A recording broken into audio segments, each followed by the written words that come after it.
पुस्तकी ज्ञान माणसाला असणे आवश्यक. अभ्यास, शिक्षण हे कधीच संपत नाही.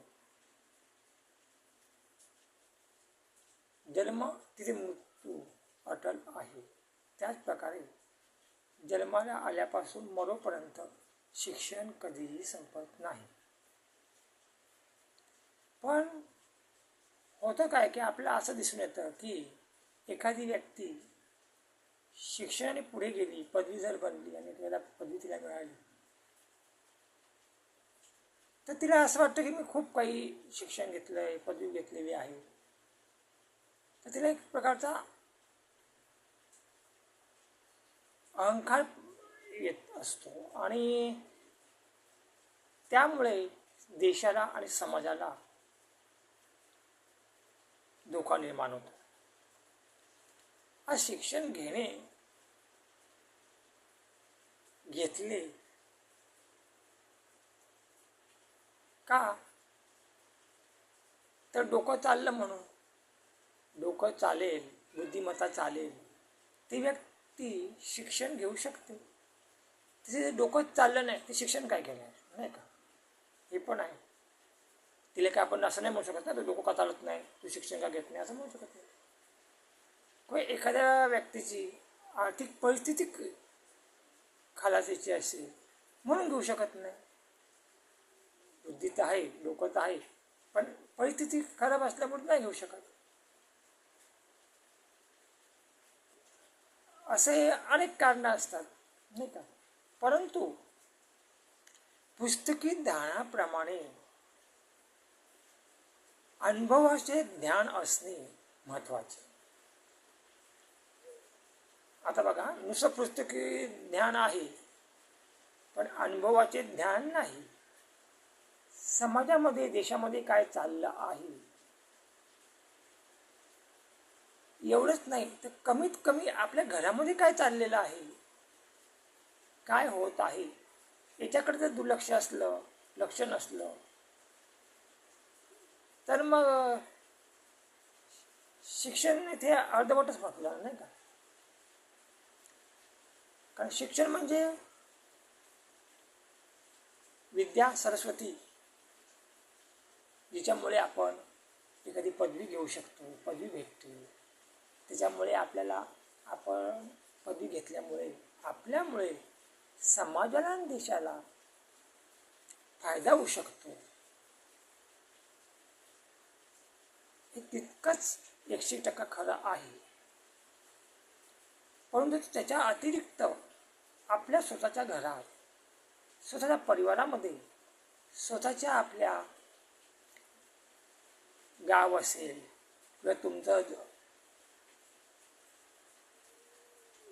जिथे तुम्ही राहता तो आजूबाजूचा परिसर असेल,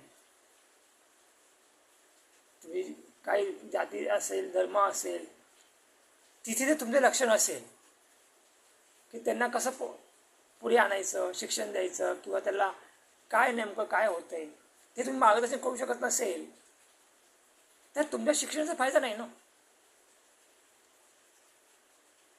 शिक्षण घेणे, सरस्वती विद्या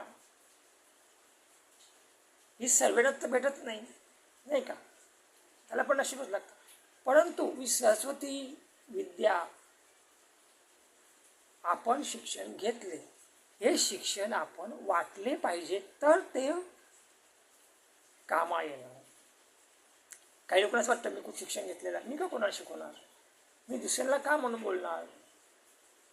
म्हणून काही लोक असे पण आहेत ना, दुसऱ्या खड्ड्यात पाडणार का, तर आज मी ह्या पदावर आहे, या खुर्चीवर आहे, आणि ही व्यक्ती जर पुढे गेली तर मग आपलं थोडं डाऊन ठेवलं नाही का, नको नको जाऊ दे, हेच बाहेर ते बरं, असे विचारचे लोक आहेत. म्हणजे देणं घेणं काहीच नाही, समोरची व्यक्ती काही पैसे मागत नाही आहे, किंवा त्यांना काही ते त्यांची जायदाद माझ्या नावाची करा किंवा असं काही प्रकार नसतो.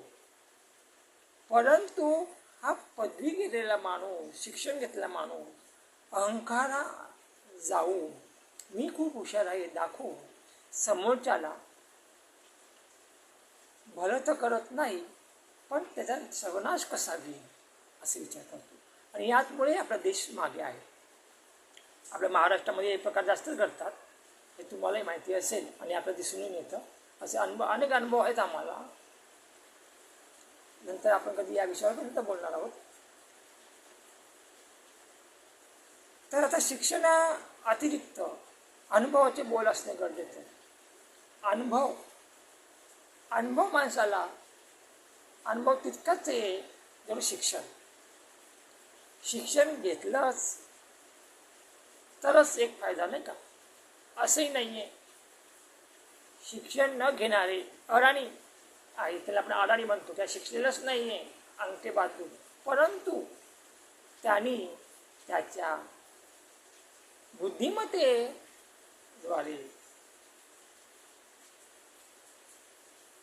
तुम्हाला माहीत असेल की असे अंगठे बाजू लोकही आहेत की त्यांनी शिक्षण न घेता मोठमोठ्या पदव्या हासिल केल्या.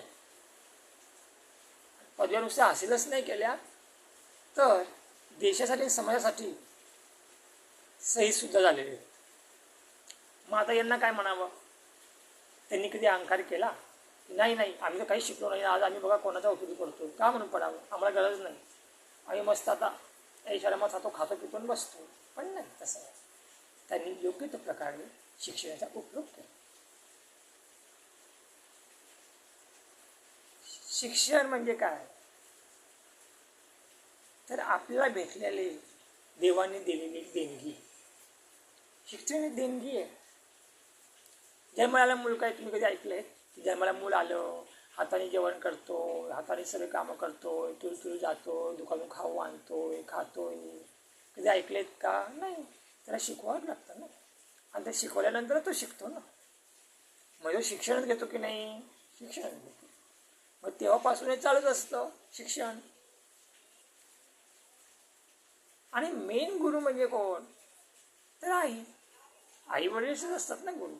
तेच मुलाला लहानपणी शिकवतात ना, की आपण ते म्हणतात की नाही आता बाजूवाल्याकडे जा बाबा, तेच तुझं सगळं करतील, असं नाही होऊ शकत. मग यामध्ये आई वडिलांचा सुद्धा समावेश असतो, कारण ते शिक्षण देतात. परंतु काही वेळा काय होतं, आई वडिलांना शिस्त वळण नसेल तर मग ते मुलांना नाही देऊ शकत ना. त्यांना म्हणजे टाईमच नाही, किंवा त्यांना असं त्यांच्या एकदम धुंदीमध्ये असतात ते अहंकार, किंवा त्यांचं लक्ष फक्त समाजाकडे, समाज काय म्हणणार, ते काय म्हणणार, आपल्याला मग हे करायचं, आपलं ते करायचं, आपलं अमुक करायचं, आपल्याला प्रगती करायची करायची, आणि मुलांकडे लक्ष देत नाही. आणि एखाद दिवस समाज त्यांना सर्व त्यांचं काय असेल नसेल लुटून घेतो आणि त्यांना खूप बेकार आलं. अशा घटना घडलेल्या आहेत. या विषयावर पण आपण एकदा बोलूया. तर पहिला गुरु कोण? आईच असतं, नाही का? तर तिला संस्कार संस्कृती असणं गरजेचं आहे. तिला जर नसलं तर मग काही उपयोग नाही. तरी देखील आपल्या बघायला भेटतं की आई वडिलांना शिस्त वळण किंवा नसेल, किंवा शिकलेले असेल पण डोकं नसेल, म्हणजे बुद्धिमत्ता त्यांची एकदम हे खालच्याची असेल, किंवा अडाणी असेल पण बुद्धिमत्ता चांगली असेल, तर मुलं स्वतःहून खूप चांगली शिकतात. शिस्त वळण लागतं ते असं. किंवा आई बेशिस्त एकदम वळण नसेल आणि वडिलांना असेल तर